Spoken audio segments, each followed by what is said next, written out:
지금 저와 함께 리딩 지저스 섬기고 있는 다른 교회에 계신 목사님의 이야기를 함께 나누고 싶습니다. 목사님에게는 자녀가 한 명 있지만 사실은 원래 첫 아이가 있었는데 아이가 아주 어렸을 때에 병으로 그만 먼저 부모를 놔두고 세상을 떠났습니다. 목사님이 이제 장례를 치르고 있는데요. 근데 많은 분들이 와서 목사님을 이제 위로를 했다고 하죠. 하지만 아마 경험해 보신 분들은 다들 비슷한 말 하시더라고요. 어떠한 위로의 말도 하나도 귀에 들리지 않았다고 합니다. 물론 천국 간 거는 알고 있지만 그러나 마음은 너무나 고통 그 자체였다고 하죠. 특별히 어떤 분의 이 말은 목사님이지만 그러나 절대로 받아들일 수 없는 말이었다고 합니다. 어떤 말이냐면 목사님, 하나님의 목사님을 크게 쓰시려고 아이 데려간 거예요. 이 말. 어떤 면에서 맞을지 모르겠지만 그러나 정작 당사자인 아빠의 심경은 그 말로도 전혀 위로가 되지 않았고 오히려 그렇게 말한 사람을 제가 그대로 옮기겠습니다. 때려주고 싶었대요. 그만큼 마음에 고통 그 자체가 있었다라고 말합니다. 여러분, 우리가 지난주에 욥기 여러분 읽으셨죠? 욥기. 여러분, 바로 욥은 고통의 그 대명사 그 자체이지 않습니까?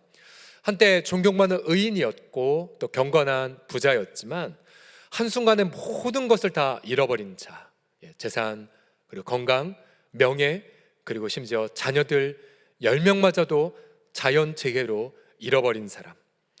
그래서 욥의 심경을 보면 가령 욥기 3장 26절에 보면 욥이 이렇게 호소하고 있어요. 보세요. 나에게는 평온도 없고 안일도 없고 휴식도 없고 다만 불안만 있구나. 그러니까 요즘 말로 말하면 불안 장애에 공황 장애까지. 또 욥기 17장 15절에 보시면 나의 희망이 어디에 있으며 나의 희망을 누가 보겠느냐. 그러니까 절망, 말 그대로 우울증을 지금 앓고 있었죠.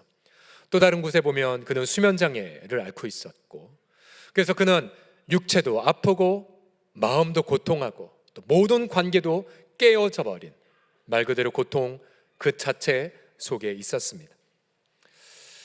도대체 욥기에 있어서 욥이 왜 고난을 받을까요? 왜? 그리고 고난의 원인은 과연 무엇이란 말인가?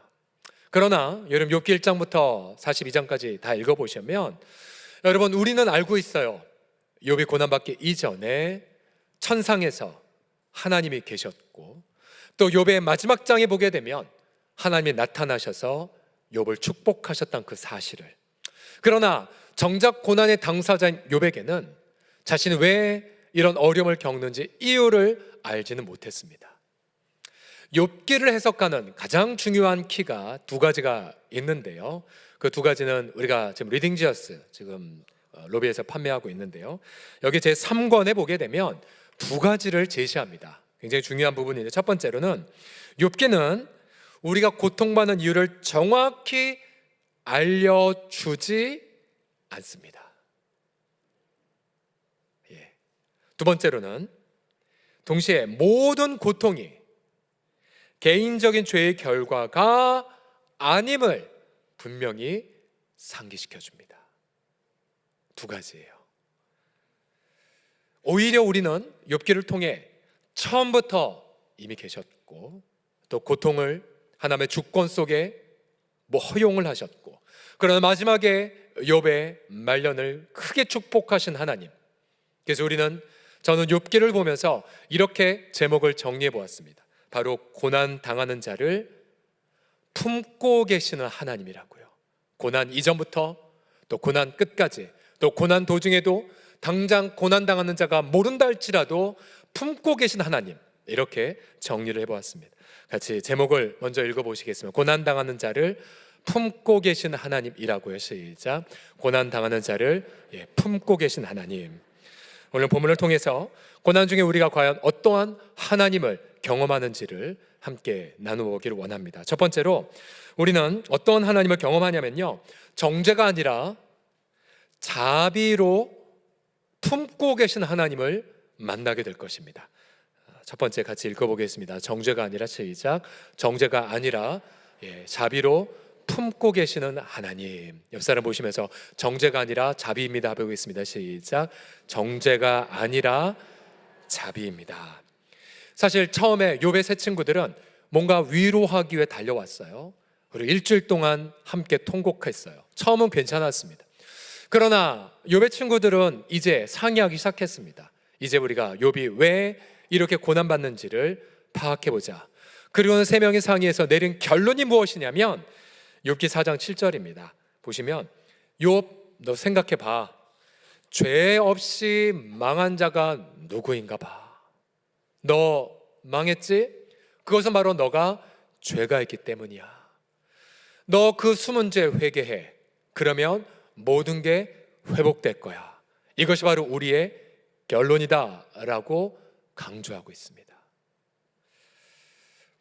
더 나아가 이 세 친구 중에 여러분 보통 요즘 빌런이라고 하죠. 빌런, 악당, 드라마의 악당, 빌런이라고 하는데 이름도 비슷해요. 빌닷, 빌런이 아니라 빌닷. 자, 이 양반은 뭐라고까지 얘기했냐면요, 지금 자녀를 잃어 너무나 슬퍼하는 아버지를 향해 이렇게 망언을 서슴지 않습니다. 욥기 8장 4절 보면 네 자녀들이 주께 죄를 지었기 때문에 주께서 그들을 그 죄에 버려두신 건 아니냐. 여러분, 이 말 들으면 너무나 고통했겠죠. 그래, 너무나 아파했을 것입니다. 사실 여러분, 우리가 욥기 읽다 보면 왜 힘드냐면요, 욥의 세 친구들만 읽어보면 그럴듯하거든요. 그럴듯해요. 그러다 보니까 읽다가 헤매다가, 자, 세 친구가 세 번씩 욥이랑 주고받지만 보통 욥기 세 친구들 대화라 읽다가 잠들고 포기하신 분도 혹시 여기 계신지 모르겠습니다. 제가 지금 욥기를 내가 42장에 다 읽고 당당히 왔다, 반대로 내가 다 읽지 못하고 이 자리에 죄인된 마냥으로 앉아있다, 그런 분은 눈만 한번 깜빡이 보시기 바랍니다. 어려워요. 그렇기 때문에 후다닥 읽고 38장에 하나님이 짠 나타나신 것부터 읽어도 괜찮습니다. 욥 자신도요, 그래서 이 친구들 향해 이렇게 한탄했어요. 16장 2절 보면 이런 말 내가 많이 들었어. 하지만 너희는 다 재난을 주는 위로자구나라고 친구들이 입을 닫기를 욥은 간절히 원했어요. 하지만 욥 자신도 자기가 고난당하는 이유를 죄 때문이라고 단정을 했답니다. 욥기 13장 23절 보시면 같이 읽어봐 주세요. 시작. 나의 죄악이 욥 자신도 죄 문제라고 여겼어요. 심지어 13장 26절에 보면 주께서 나를 대적하사 괴로운 일들을 기록하시고 내가 젊었을 때에 지은 죄를 내가 다 받게 하신 건 아닙니까? 비단 욥뿐이겠습니까? 저와 여러분들 모두가 고난당하면요, 빛의 속도로 내 죄 때문이다, 다 그렇게 단정해요. 그리고 하나님, 무슨 죄입니까? 혹시 옛날 제가 저질렀던 그 죄 때문입니까? 라고 그러면서 더 힘들어하는 게 인간의 마음이에요.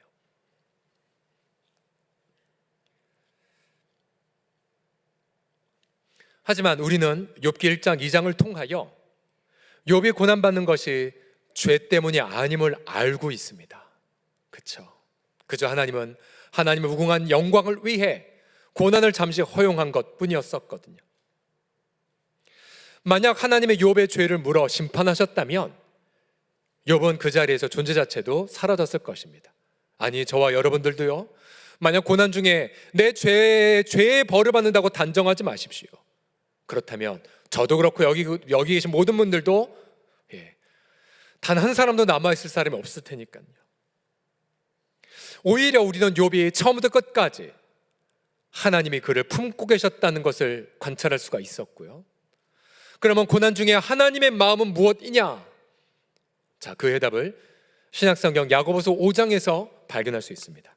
야고보서 5장 11절을 보시면 보라, 인내하는 자를 우리가 복되다 하나니 너희가 욥의 인내를 들었고 주께서 주신 결말을 보았거니와. 그러면 욥이 경험한 성품 무엇입니까? 주는 같이 읽어주십시오. 주는 시작. 주는 가장 자비하시고 긍휼히 여기시는 이이시니라. 아멘. 여러분, 자비가 무슨 뜻입니까? 자비란 죄인을 벌주지 않고 불쌍히 여기는 걸 자비라고 말해요.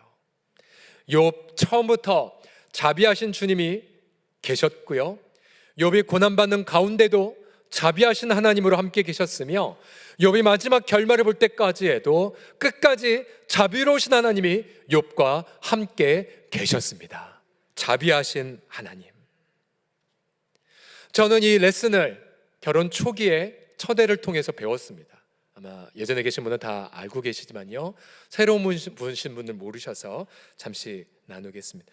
결혼하고 나서 처음 저희 부부는 4년 동안 아기가 없었습니다. 저는 되게 많이 초조했고, 물론 아내는 믿음의 여인이어서 하나님이 때에 주실 땐 왜 그러냐고, 그래서 아내는 평안했었습니다. 저는 그래서 청년 시절에 저를 잘 아는 지도 목사님, 그분은 저의 모든 비리를 다 알고 있었거든요. 가령 누구랑 사귀었다 깨졌다는 것부터 시작해서 다 알고 계셨었어요. 근데 그분이 저를 보면서 이렇게 그냥 악의적인 말이 아니라 지나가는 말로, 서 목사, 혹시 청년 시절 해결하지 못한 죄 때문인 거 아닌가? 라고 그냥 넘어가셨어요. 되게 부드러운 말이었지만 그 말로 저는 사흘 동안 멘붕에 빠졌습니다. 그런가? 정말 청년 시절 저지른 죄 때문에? 분명 회개했는데, 분명 돌이켰는데 정말 하나님이 그렇게? 그래서 내가 지금 불임인 건가? 여러 생각으로 사흘 동안 정신을 못 차렸습니다. 그러다 제 사흘째 되는 날 우연히 시편 103편을 읽었어요. 거기에 보면 이런 구절이 적혀 있습니다. 우리의 죄를 따라 우리를 처벌하지는 아니하시며. 그렇지, 하나님은 그런 분이 아니시지. 우리의 죄악을 따라 우리에게 그대로 갚지는 아니하신 하나님, 하늘이 땅에서 높은 같이 그를 경외하는 자에게 그의 인자하심이 크신 하나님.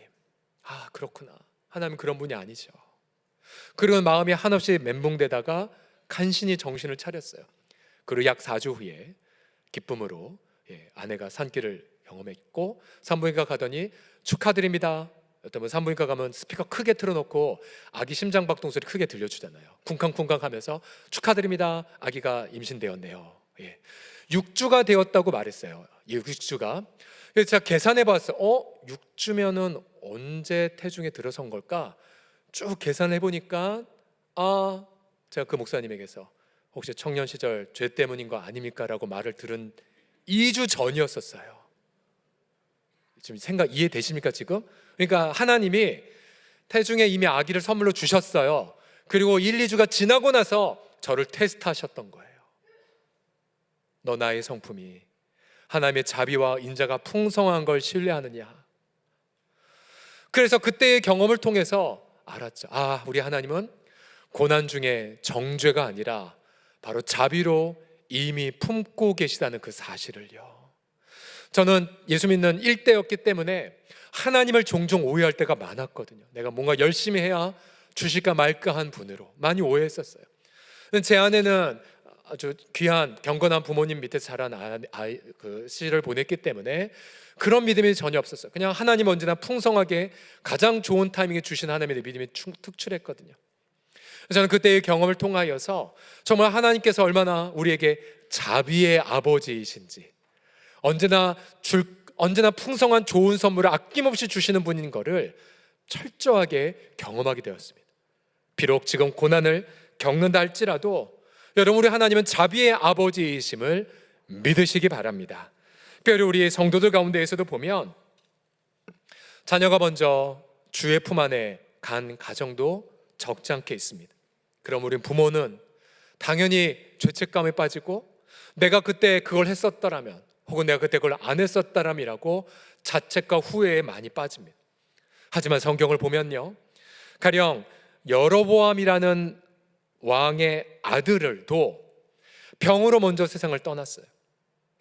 하지만 한참 그 아들을 위해서 기도할 때에 선지자는 오히려 이렇게 진단해 주었답니다. 열왕기상 14장 13절 보시면, 이는 여로보암의 집 가운데에서 그가 이스라엘 하나님 여호와를 향하여 선한 뜻을 품었음이니라. 자, 이게 무슨 말입니까? 부모 먼저 자녀가 죽었지만 그것이 누구의 죄로 인한 것이 아닌 하나의 케이스예요. 오히려 이 아들은 하나님 앞에 선한 뜻을 갖고 있었거든요. 여러분, 고난 중에 내가 벌 받는다고 단정하지 마십시오. 여러분, 다시 말씀드립니다. 하나님이 정말로 우리에게 벌을 내리신다면 지금 여기 계신 모든 분 단 한 분도 남김없이 무사할 자 하나도 없습니다. 물론 어떤 죄는 주님이 징계하실 때 즉각 회개를 하면 됩니다. 하지만 보통 내가 선택하지 않은 고통들, 예를 들어 요즘 젊은이들 뭐 때문에 고통하는 것 중에 하나가 부모가 이혼해버린 것. 그럼 우리 아이들은 자기 잘못 때문에 부모가 헤어진 걸로 오해를 해요. 또한 내가 선택하지 않는데 눈 떠보니까 불공정한 사회, 존경했던 정치인들이 오히려 더한 악덕을 저지르는 추태를 보이는 부분들, 젊은이들 마음이 얼마나 무너져 있는지 몰라요. 하지만 그 어떠한 고난 속에서도 여러분 결코 이것을 잊으시면 안 돼요.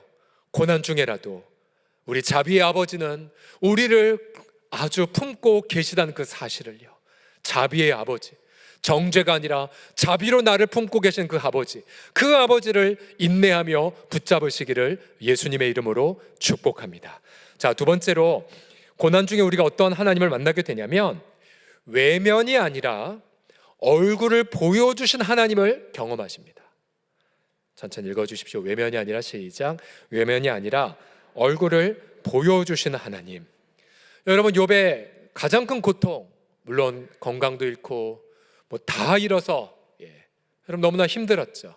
자, 이번 주일날에 되게 신기한 경험을 한 것이요, 주일사 다 마치고 또 제 옛 친구의 어머님 장인어른이 소천하셔서 장례식 갔다 왔는데, 근데 장례식장에서부터 막 몸이 간지럽기 시작했었어요. 그리고 막 집에 와 보니까 얼굴부터 온몸에, 가운데 토막만 빼고는 다 막 두드러기가 막 일어났던 거였어요. 그래갖고 막 너무 힘들어서 그냥 집에 가자마자 이렇게 뻗어 누웠어요. 기도하면서. 그러면서 제가 이런 생각을 했었어요. 이제 눕고 일어나니까 다 회복이 됐더라고요, 깨끗하게. 그러면서 와, 욥이 머리부터 발까지 종기로 고생했잖아요. 욥기를 설교를 앞두고 이런 희한한 체험도 하는구나 라고 이렇게 누워 있었답니다. 자, 욥의 가장 큰 고통이 질병도 있겠지만, 여러분 가장 큰 고통은 바로 하나님과의 관계 단절이었어요. 관계 단절. 아니, 정확히 표현하면 관계 단절처럼 보이는 욥의 생각 때문에 고통을 했던 거죠. 욥의 말을 들어보세요. 30장 20절 이하를 보시면, 내가 주께 부르짖으나 주님이 대답하지 아니하시고, 내가 서 있지만 주님이 나를 돌아보지 아니하시고, 오히려 주께서 돌이켜 내게 잔혹하게 하시고 힘 있는 하나님의 손으로 나를 대적하십니까? 이게 인간의 마음이에요. 고난 당하면 하나님 나를 대적하시나? 하나님 나를 버리셨나? 이렇게 생각해요. 욥의 이것도 기도예요. 하나님 저를 대적하세요 지금? 그래서 욥은 간절하게 하나님과 자신 사이를 중재할 변호사를 막 찾았어요. 왜요? 하나님은 자기를 외면하고 있다고 단정했기 때문에. 하나님이 나를 검사처럼 그렇게 없는 죄도 몰아간다고 여겼기에 제발 하나님과 자기 사이를 변호할 사람 없습니까? 라고 간절히 찾았어요. 욥기 9장 32절 보세요. 하나님은 나처럼 사람이 아니신즉 내가 그에게 대답할 수 없으며, 욥의 생각이죠. 욥의 생각. 함께 들어가 재판할 수 있는 분이 아닙니다. 하나님과 나 사이에 손을 얹을 판결자, 다른 말로 말하면 변호사가 없군요. 하지만 욥의 이러한 생각이 합당할까요? 정말 하나님은 욥을 대적하셨고 정말 하나님이 욥을 외면하고 계셨을까요? 아니요. 그렇지 않아요. 앞서 우리는 자비의 품으로 욥을 품고 계시다는 것을 배웠고요. 이제 하나님이 욥에게 나타나셨던 38장 한번 보십시오. 38장 1절 이하를 보시면, 그때의 여호와께서 폭풍우 가운데서 욥에게 말씀하여 이르시되 무지한 말로 생각을 어둡게 하는 자가 누구냐라고 말씀하기 시작했어요. 무지한 말, 욥의 말이죠. 그러면 하나님 욥을 3장부터 지금까지 다 듣고 계셨어요. 알고 계셨어요. 그런데 욥의 말을 무지한 자의 말이라고 말씀하셨어요. 뭐에 대해서 무지하다는 겁니까? 두 가지죠. 하나는 욥은 이렇게 생각했어요. 날 벌받는구나.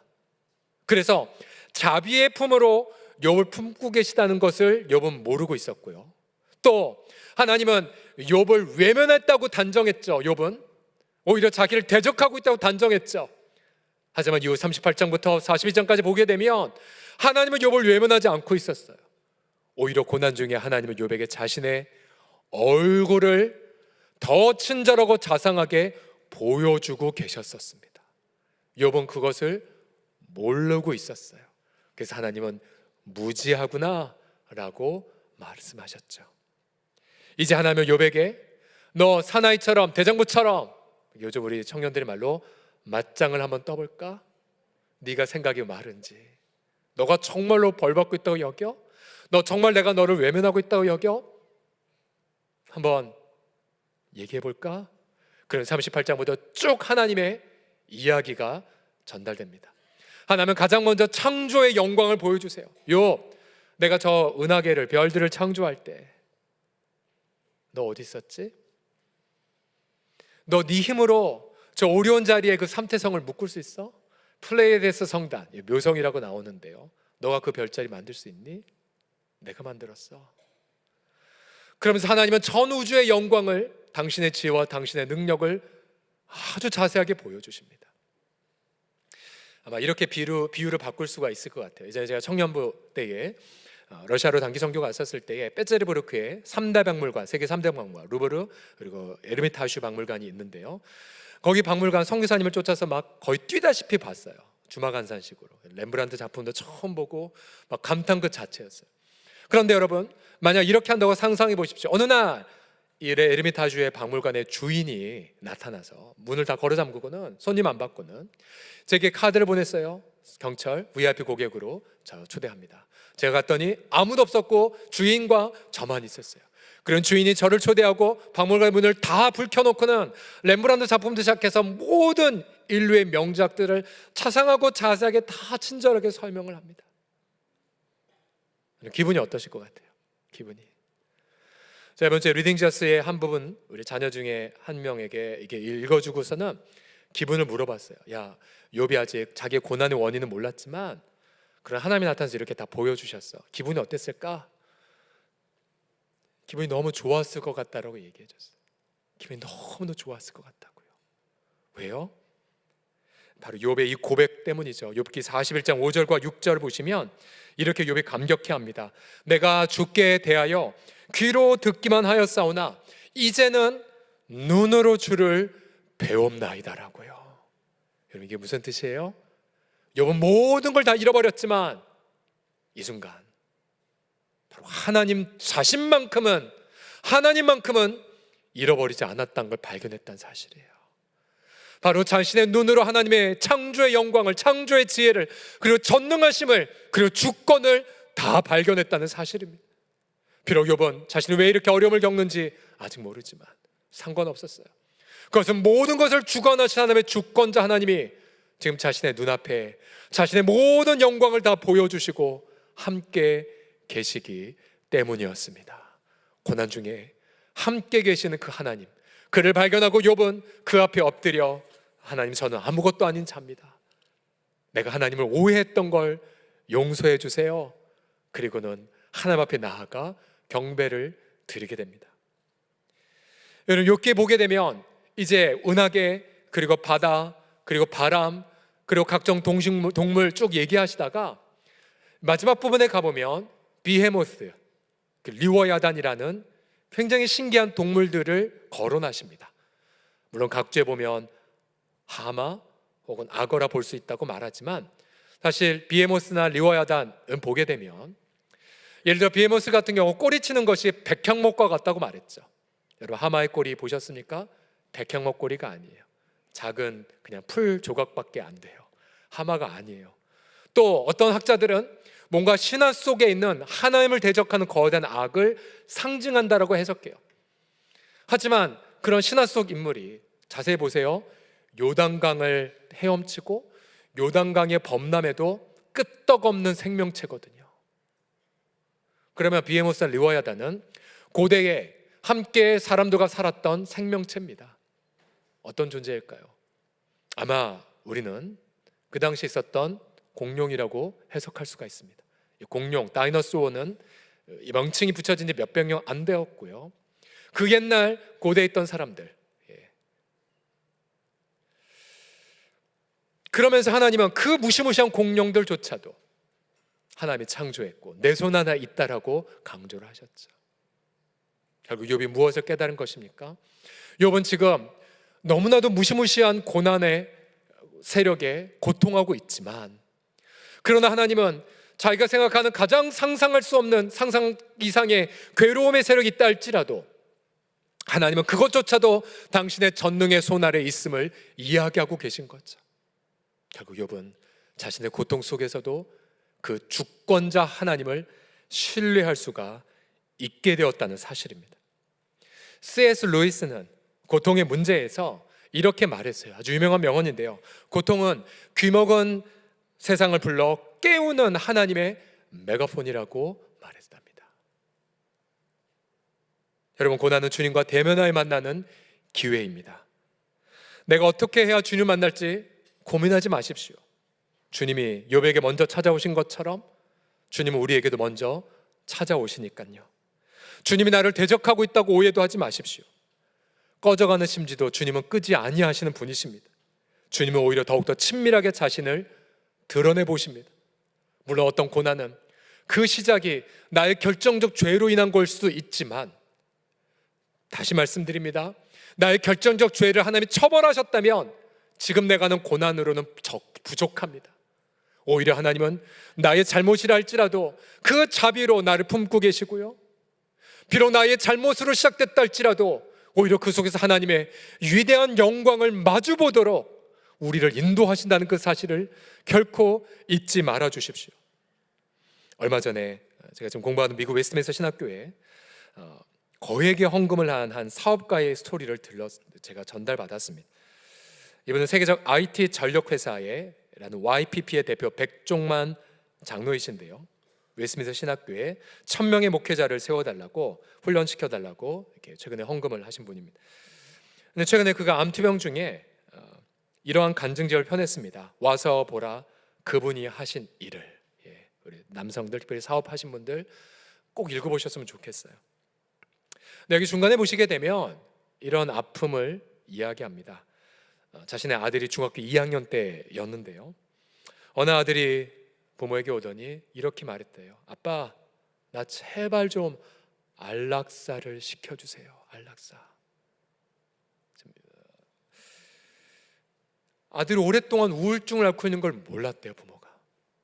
날마다 나 죽고 싶다고 하던 공부를 멈추었어요. 하지만 아들은 상실감과 우울증으로 더 고통 속에 떨어졌습니다. 아버지는 결단했어요. 내가 정말로 기도원에 올라가야 되는데 사업 때문에 시간을 낼 수는 없고, 그래서 기도의 자리를 언제로 잡았냐면 새벽 기도를 정했어요. 그리고 이렇게 서원 기도했습니다. 하나님, 우리 아들 살려주시면 제 평생 새벽 기도 쉬지 않겠습니다.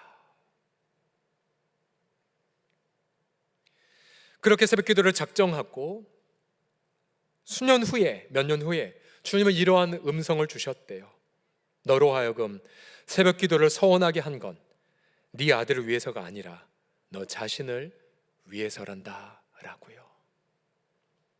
책에 보면 이분이 새벽마다 하나님 부어주시는 평강, 그리고 새벽마다 부어지는 지혜와 통찰력으로 처음에 제너럴 일렉트로닉스 회사의 한국적 파트너로 시작을 했다가 탁월한 기술을 개발함을 통해 지금 세계적인 강소기업으로 아름답게 쓴 간증들이 있죠. 사업하면서 2번이나 배신을 당하였지만 끝까지 그들을 위해 기도할 것도 하나님께서 말씀해 주셨고요. 우리가 역시 고난 중에 있을 때 가장 중요한 결단은 이것입니다. 하나님, 하나님의 얼굴을 마주보게 하여 주시옵소서.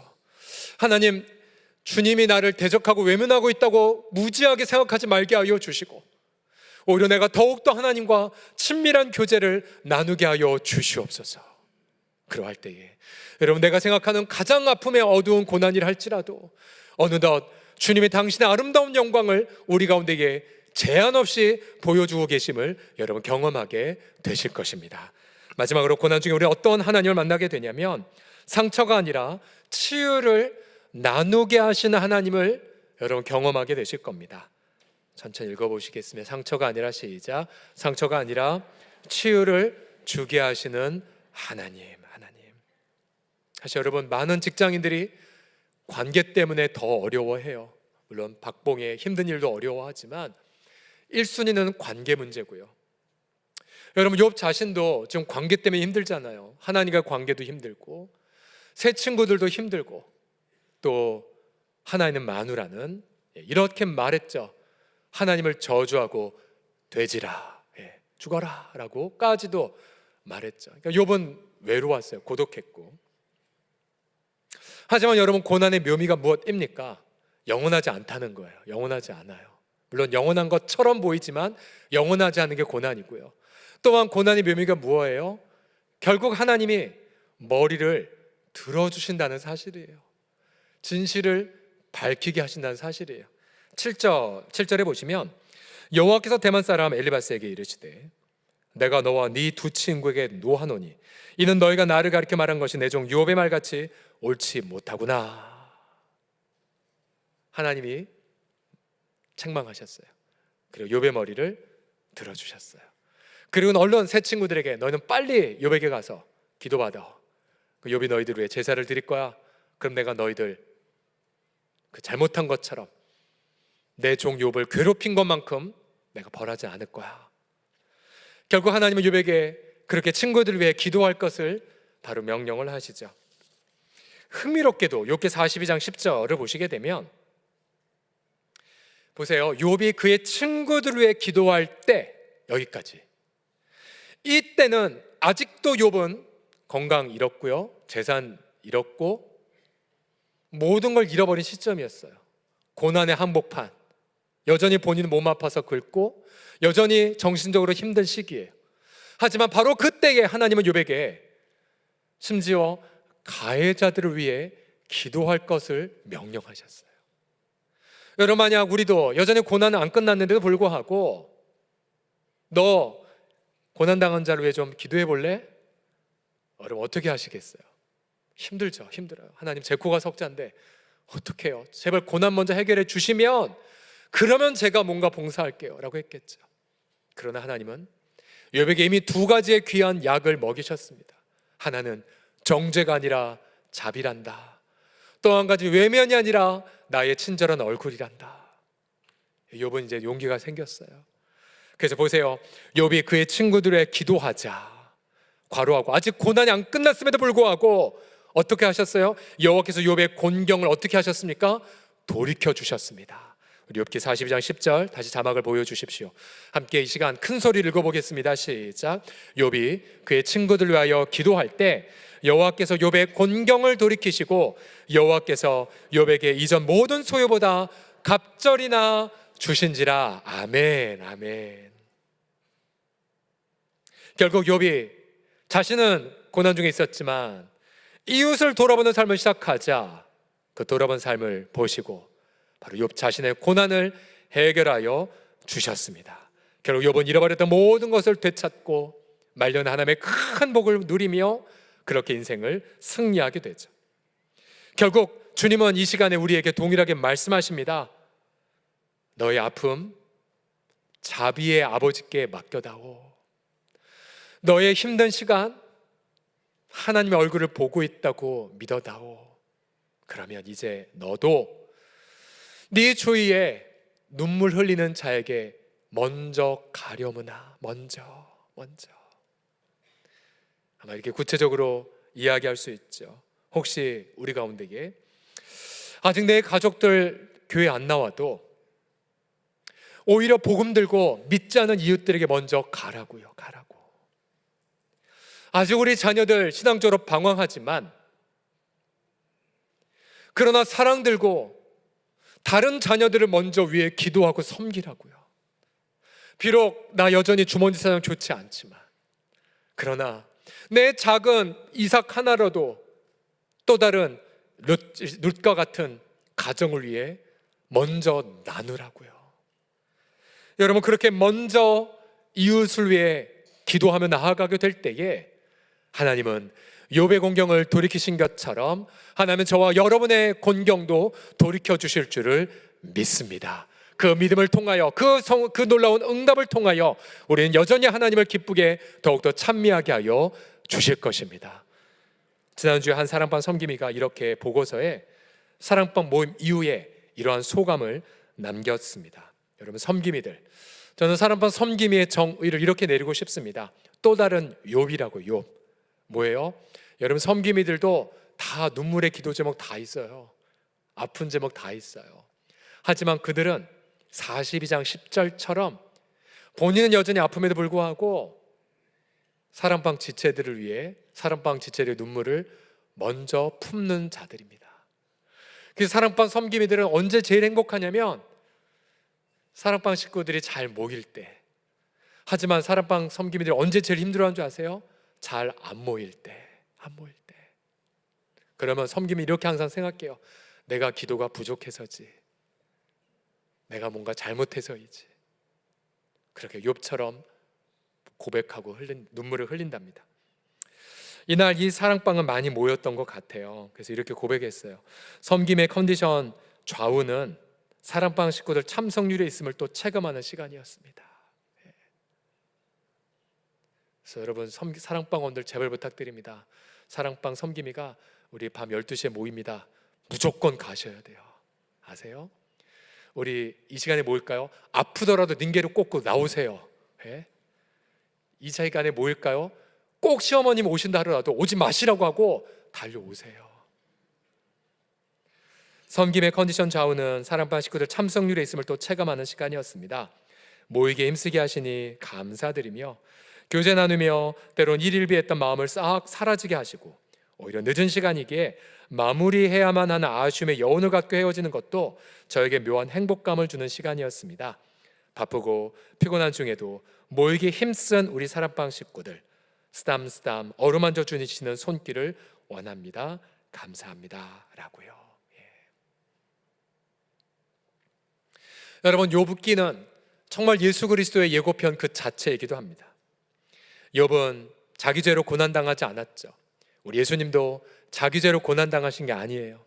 하지만 욥은 우리 죄를 품지 않았지만 예수님은 우리 죄를 대신 품으셨습니다. 욥은 고난 중에 죽지 않고 말년에 잘 살았지만 우리 예수님은 우리 죄로 고난받으시고 살지는 못하셨습니다. 영원한 처벌을 받으셨어요. 예수님 감히 예수님의 고난에 이렇게 말합니다. 예수님의 고난은 유일하게 죄로 인한 고난이었다고요. 근데 그 죄는 저와 여러분의 죄거든요. 그리고 예수님의 그 고난은 결국 저와 여러분 모든 죄값을 대신 지불하신 영원한 속죄의 완성이었습니다. 하나님은 그런 예수님을 죽은 자 가운데 다시 부활시키셨고 하나님이 예수님의 부활의 생명을 무한히 부어주셨습니다. 이제 우리는 예수님이라고 하는 우리와 하나님 사이 유일한 변호사를 만났고 이제 예수님을 통해 무엇이든 기도하면 아버지가 들으시고 아버지는 예수님의 이름으로 우리에게 기도 응답을 풍성하게 부어주십니다. 그리고 우리는 그 예수님을 안에서 기쁨으로 동일하게 고통받는 사람들에게 가게 됩니다. 가해자를 품게 되고 우리의 그 이웃을 위해 눈물로 기도하고 헌신하게 되죠. 그리고 우리 예수 안에서 하늘의 물 붓듯이 갑절의 축복을 이 땅 가운데에 누리게 하여 주실 것입니다. 우리 사랑하는 식구들이 그 예수님 붙잡고 우리의 남은 세월들을 풍성한 하나님의 선물과 축복으로 가득히 채워가는, 그리고 무엇보다 이웃을 위한 남은 고난으로 채워가는 우리 모두가 되기를 주의 이름으로 간절히 축복합니다. 기도합시다.